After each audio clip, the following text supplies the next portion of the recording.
முருகப்பெருமான் காலையில் ஒரு 6:50க்கு ஒரு மெசேஜ் ஒன்று போட்டிருந்தேன். யாராவது பார்த்தீங்களா? காலையில் யாரும் பார்க்கல. ஐயா கிளம்பிங்க 7 மணிக்கெல்லாம் வேற வரணும். இதில் 6:50க்கு நாங்கள் இன்னைக்கு எனக்கு ஒரு வடியாக வந்துச்சுங்க ஐயா. சரி, ஏன்னா அது சும்மா அப்படி தெரிஞ்சுக்கிடுமே அப்படின்றதுக்காக போட்டேன் நான். முருகப்பெருமான் வந்து அவையார்கிட்ட கேட்குறாரு, ஒரு 4 கேள்வி கேட்பார். இனியது எது, கொடியது எது, அரியது எது, பெரியது எது, ஒரு 4 கேள்வி. அவையார் பதில் சொல்லுவாங்க அந்த பாட்டிலேயே நல்லா அற்புதமா. இப்போ நாம அரியது அப்படிங்கிறத பற்றி இப்போ நம்ம கொஞ்சம் எல்லாருமா வந்து அதை தெரிஞ்சுப்போம். அரியது எதுன்னு கேட்ட உடனே அவையார் சொல்றாங்க,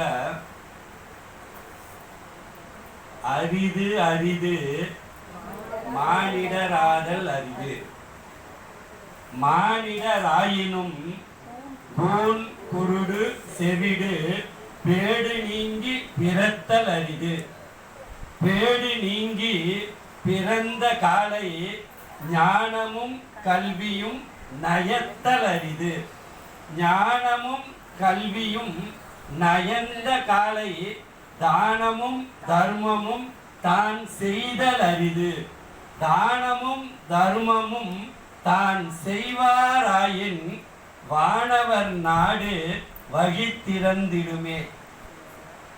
இதை சொல்றதுல யாருக்காவது கொஞ்சோண்டு அப்படி மேலோட்டமாக புரிஞ்சுதா இந்த பாட்டினுடைய விளக்கம்? தானமும் தர்மமும் தான் செய்வாராயின் வானவர் நாடு வழி திறந்திடுமா. வானவர் நாடுன்னா என்ன? தேவலோகம் கதவை திறந்து வச்சுன்னு கூப்பிடுவாங்களாம். யாரை இப்ப இத்தனை என்ன சொன்னமோ அந்த மாதிரி பிறந்த மனிதர். ஆமா, அதுல முதல்ல அரிது அரிது மானிடராதல் அரிதுன்னாங்க பேரு. காட்டுல ஒரு ஞானி உட்காந்து இருக்காரு, முக்காலமும் உணர்ந்த முனிவர் உட்காந்து இருக்காரு. அவரை சுத்தி எல்லா விலங்குகளும் வந்து அப்படி சுத்தி சூழ்ந்து உக்காந்துக்கிட்டு முதல்ல பசுமாடு, சாமி நான் ஒரு கேள்வி கேட்குறேன், அதுக்கு பதில் சொல்லுங்க நீங்க அப்படின்னு சொல்லுது. கேளு அப்படின்றாரு. அரிது அரிது மானிடராதல் அரிதுன்னு சொல்றாங்களே, அவ்வளோ ஒரு அரிய பிறவியா அந்த மானிட பிறவி? சொல்லுங்க பார்க்கலாம். எப்படி இதை போய் அவையார் வந்து மானிட பிறவிய அரிய பிறவின்னு சொல்லுவாங்க?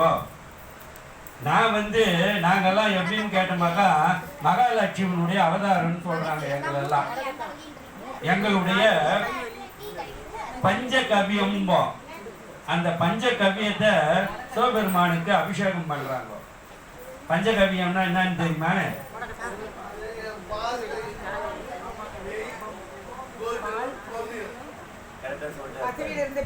கோசலம்னா என்ன? பசு தொழு, பால் தயிர் நெய். கோசலம் கோமியன்னா கோசலம்னா என்ன? வர்த்தி வர்த்தி பசுஞ்சாணம். பசுஞ்சாணத்துக்கு பேரு கோசலம்னு பேரு. இத பஞ்சகவியம்னு சொல்லுவாங்க. இதை எடுத்து சிவபெருமானுக்கு அபிஷேகம் பண்றாங்க. பஞ்சகவியத்தை எடுத்து இந்த மாதிரி வந்து மானிடத்துல ஏதாவது எடுத்து பண்ண முடியுமா? பூஜைக்கெல்லாம் உதவுமா? நாங்க பால் கறக்கிறோம், என்ன பண்றோம்? பசுக்கனுடைய எத்தாந்தி என்னுடைய குழந்தைய எத்தாந்தி மடியில ஊட்ட விடுறாங்க. அது மடியில முட்டி கிட்டி சப்ப 2 சப்பு சாப்பிட உடனே என்ன பண்ண? பால் சுரக்கும். சுரந்த உடனே என்ன பண்ணிடுறான்? கபாலில் கண்ணுட்டியை இழுத்து எடுத்தும் போய் மாட்டுக்கு எதிரில் கட்டி போடுறான். கட்டி போட்டு இவன் போட்டு மொத்தமாக கறந்து எடுத்துடுறான். நான் பெத்த குழந்தை கூட பால் கொடுக்க மாட்டேன்றான். மொத்தத்தையும் இவனே கறந்து எடுத்துன்னு போயிடுறான். இவனை போய் அரிய பிறவின்னு சொல்றியே, எப்படி இதுன்னு ஒரு பசுமாடு கேள்வி முனிவர். அப்புறம் நான் சாணம் போட்ட சாணத்தை எடுத்து மொத்த பேரை வீட்டு வாசல்ல அப்படியே மெழுகுறாங்க. ஏன்னு கேட்டமாக்கா அந்த சாணம் வந்து கிருமி நாசினின்னு பேர் இருக்கு. ஒரே ஒரு விஷ ஜந்து பூச்சி புழு உள்ள வராது அதை தாண்டிக்கின்னு. அதனால தான் அந்த காலத்துல எல்லாம் கிராமத்துல அத்தனை பேரும் என்ன பண்ணாங்க? பசுஞ்சாணத்தை தெளிப்பாங்க. 5 மணிக்கு எழுந்து தெளிச்சாங்கன்னா பூச்சி புழு உள்ள வராது, வீட்டுக்குள்ளே வராது. அவ்வளோ ஒரு கிருமி நாசினி அது அந்த பசுஞ்சாணம். அதை தெளிக்கிறாங்க. இந்த மாதிரி இந்த மனுஷனுடைய சாணத்தை எடுத்து போய் எங்கேயாவது தெளிச்சு பூசி மகிழ்னாங்கன்னா அங்கே போய் யாராவது நிற்க முடியுமா? அவனை போய் அரிய பிறவின்னு சொல்றிய சாமி, இது என்ன நியாயம் மாடி கேட்டுதான். அப்புறம் என் பாலை கறந்து மொத்தத்தையும் எடுத்து போடுறானா, எடுத்துட்டு என்ன பண்ணிடுறான், பால் நெய் மோர் தயிர் வெண்ணெய் ஆக்கி அவன் பாட்டுக்கு அடிச்சு தள்ளி போடுறான் எல்லாத்தையும்.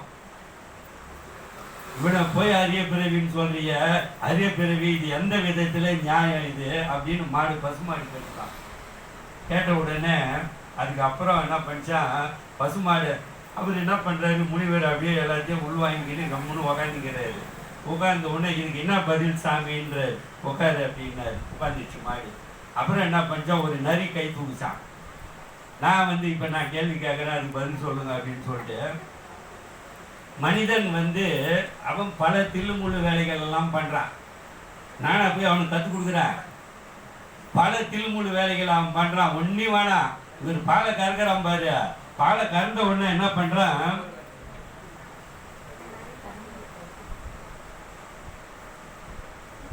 சொல்றேன் சொல்லுவேன். அப்போ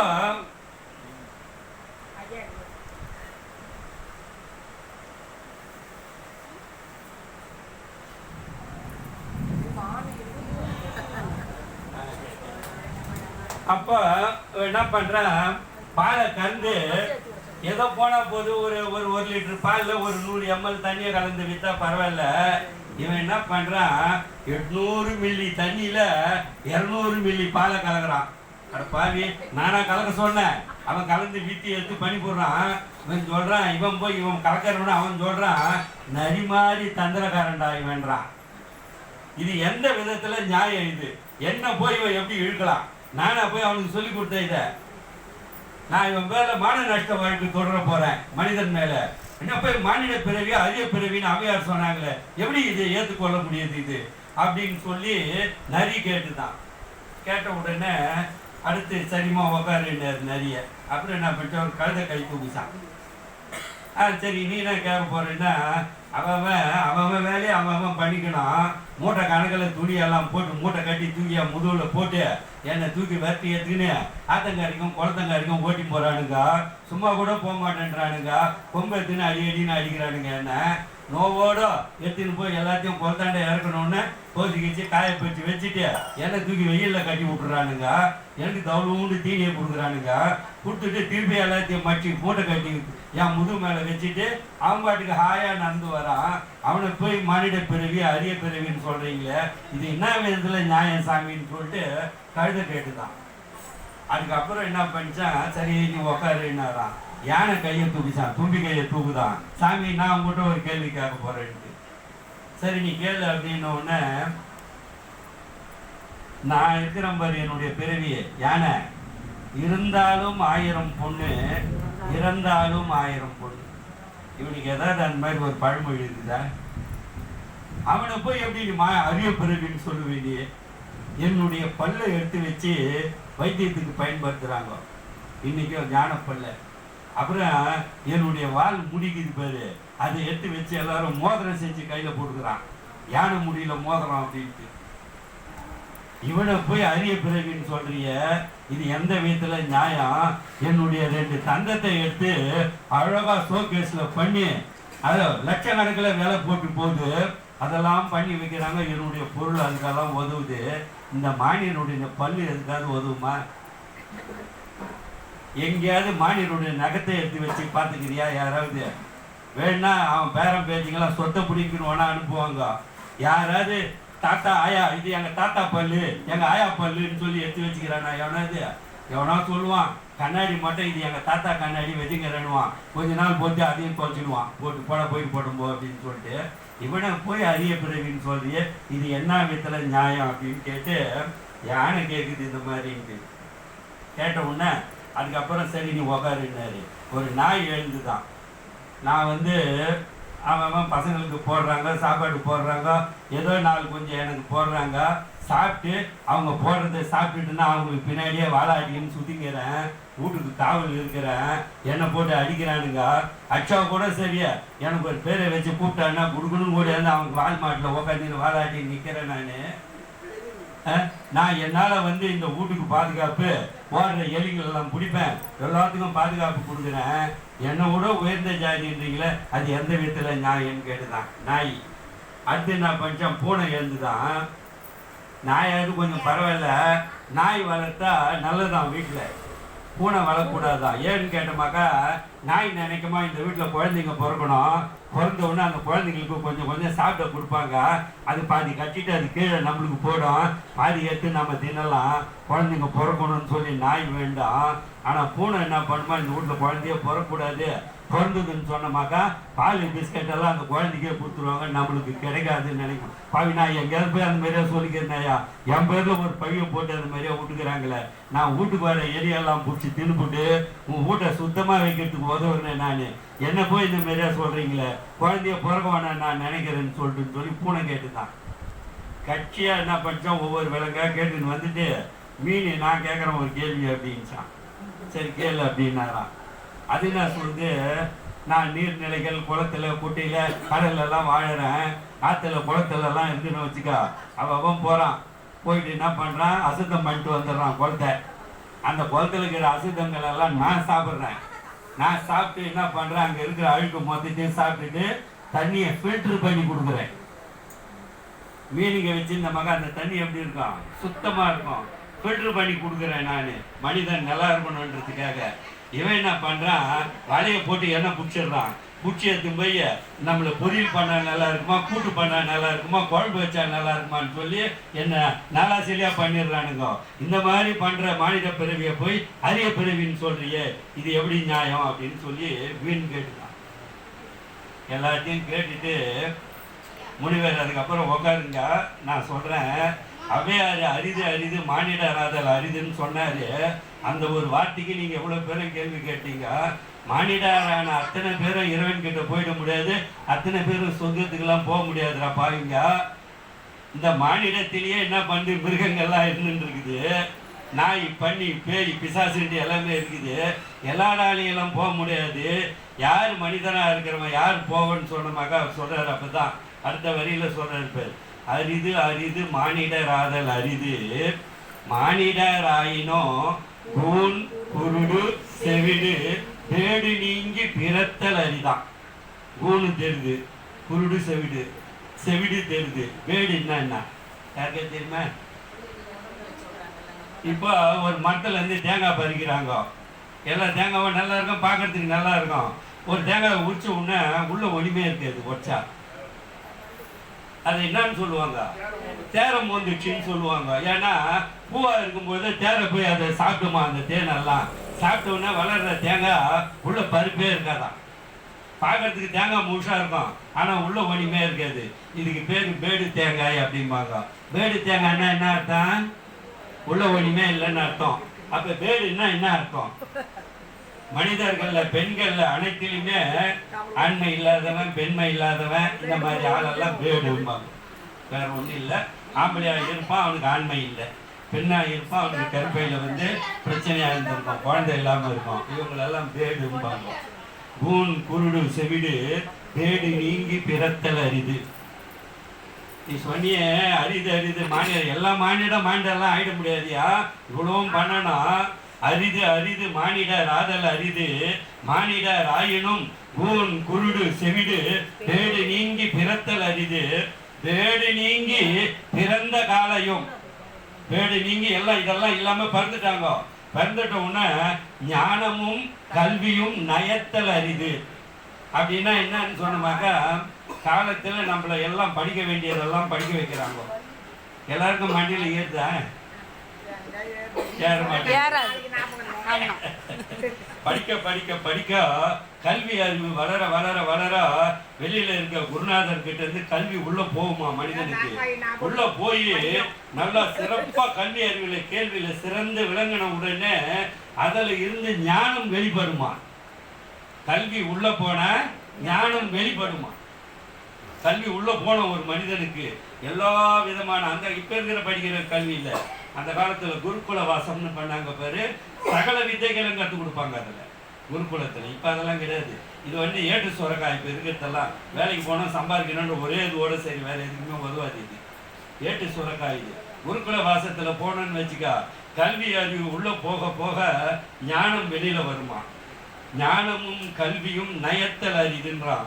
அப்போ கல்வி அறிவு உள்ள போன உடனே ஞானம் வெளியில தானா வருமா. எப்படி வருமா, அந்த கல்வி உள்ள போன உடனே ஒரு மனிதனை மாமனிதனாக மாற்றுமா. கல்வி மாமனிதனாக மாற்றும் பொழுது அவன் கிட்டேருந்து வெளியில வெளிப்படுற எண்ணங்கள் அனைத்தும் எப்படி இருக்குமா, எல்லாரும் நல்லா இருக்கணும்னு நினைப்பான்.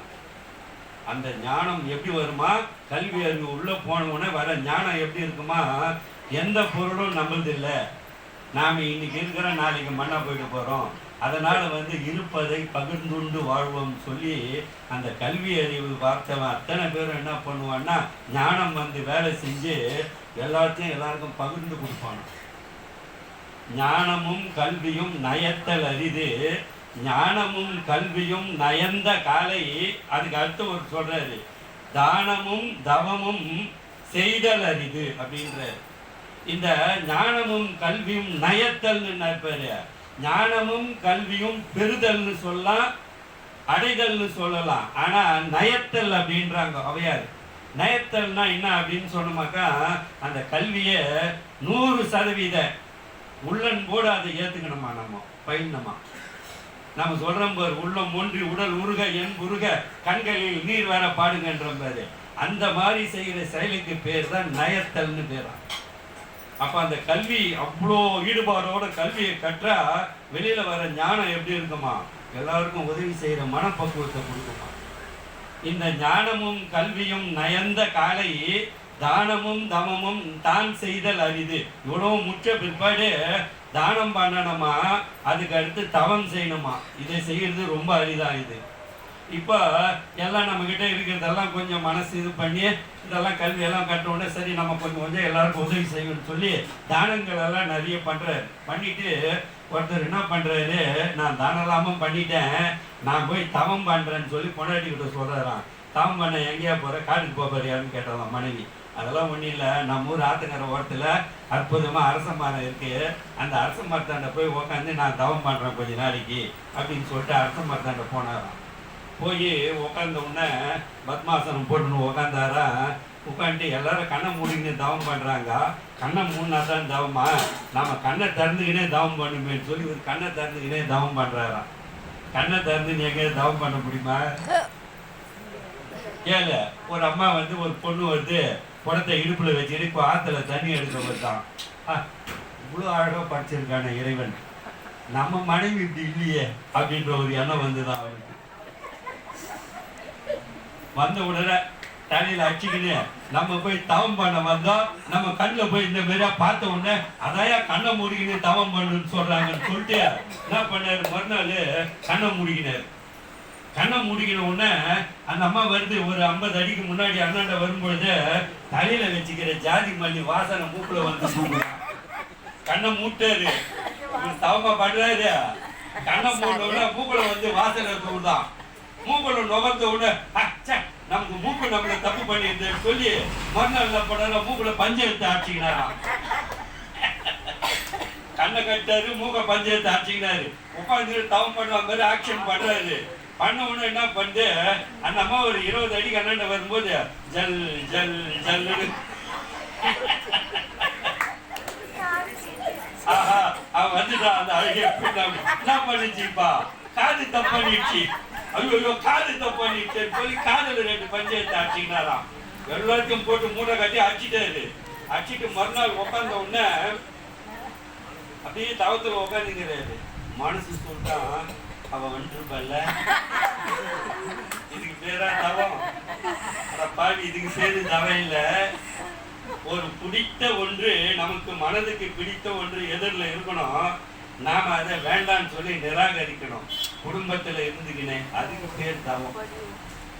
நமக்கு பிடித்த பொருளை வேண்டாம் அப்படின்னு நிராகரிக்கிற பாரு, அதுக்கு பேர் தவம். ஒரு கடைக்கு போறோம், வீட்டில் நமக்கு எப்பவுமே இப்போ என் வீட்டுக்காரங்க உங்ககிட்ட ஒரு 1000 சேலை இருக்கும், இவங்ககிட்ட ஒரு 1000 சேலை இருக்கும். ஆனாலும் புடவையை பார்த்த உடனே பட்டே 2 புடவை எடுத்துக்கிறது நான் எடுத்துக்கிறேன். ஐயா என்கிட்ட 1000 புடவை இருக்குதியா வேணா எடுத்து விடுவாங்களான்னு சொல்லு. எந்த காலத்துல வாயில வரவே வருது 2 எடுத்துக்கிறியா 4 எடுத்துக்கூடியா இப்ப வந்த வேண்டாம் கடைக்கு அப்படின்னு. இதான மனித இயல்பு. அந்த புடவையை பார்த்துட்டு என்கிட்ட 1000 புடவை இருக்கு அதே என்னால கட்ட முடியல இதெல்லாம் நமக்கு வேணாயா அப்படின்ட்டு அவன் என்னைக்கு அதை நிராகரிக்கிறாளோ அவன் தவசத்துல சிறந்தவளாயிடுறான்.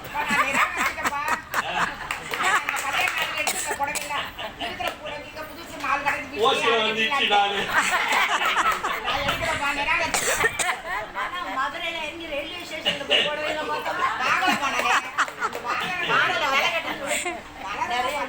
விரும்பிய பொருள் குடும்பத்துல இருந்துக்கிட்டே விரும்பிய பொருள் எதிரில் இருக்காங்க. இது நமக்கு இதெல்லாம் தேவையில்லை அப்படின்னு யாரு நிராகரிக்கிறாங்களோ அவங்க தான் தவசீலர்கள் தான் அர்த்தமா.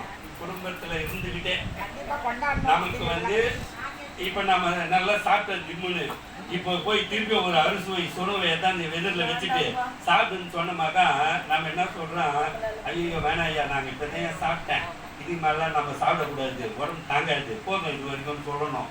பார்த்தோன்னா அட 2 ஸ்வீட் உள்ள விட்டுன்னு வச்சுக்கா நாம தவசீலர்கள் கிடையாது. இல்லை நான் ஏற்கனவே வயிறார சாப்பிட்டுட்டேன் இனிமேல் அதை தொடமாட்டேன்னு எந்த பொருளையும் தொடமாட்டேன் யாரு நினைக்கிறாங்களோ அவங்கெல்லாம் தவம் செய்யறவங்களா இருக்குமா. குடும்பத்துல இருந்துகிட்டு இந்த மாதிரி தானமும் தவமும் தான் செய்தல் அரிது. இந்த தானமும் தவமும் தான் செய்வாராயின் வானவர் நாடு வகித்திருந்துடுமா. அப்படி சொர்க்கத்தினுடைய கதவை திறந்து வச்சிருப்பாங்களாம். தேவேந்திரன் சொல்லி இந்த மாதிரி இதுல இருந்தெல்லாம் விடுபட்டு வந்தவங்களெல்லாம் நேரா சொர்க்கத்துக்கு போயிடுமா. இவ்வளோ பண்ண மனிதர்கள் மட்டும்தான் மனிதர்களாகி சொர்க்கத்துக்கு போறாங்க. மற்றவங்களாம் மனிதர்களே கிடையாதுன்றாங்க. மனிதர்னா எப்படி இருக்கணும்ன்றதுக்கு அவ்வையார் சொன்னது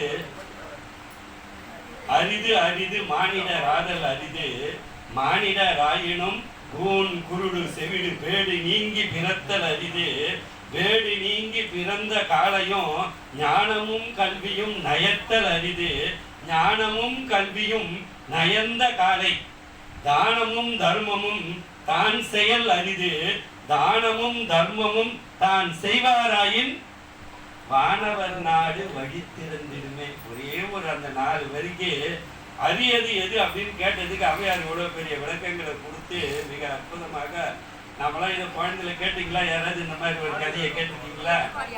கேட்டீங்க 4 பேர்கிட்ட போய் சொல்லுங்க. தானமும் தவமும் செய்வாராயின் வானவர் நாடு வழித்திருந்திடுமே அப்படின்றத சொல்லி அந்த பாட்டை மட்டும் வாட்ஸ்அப்ல அனுப்பிக்கிறேன். படிங்க எல்லாரும் மனப்பாடம் பண்ணுங்க. காலையிலே அனுப்புற பாத்தியா பார்த்து நம்ம வீரதேவி பார்த்துச்சான்.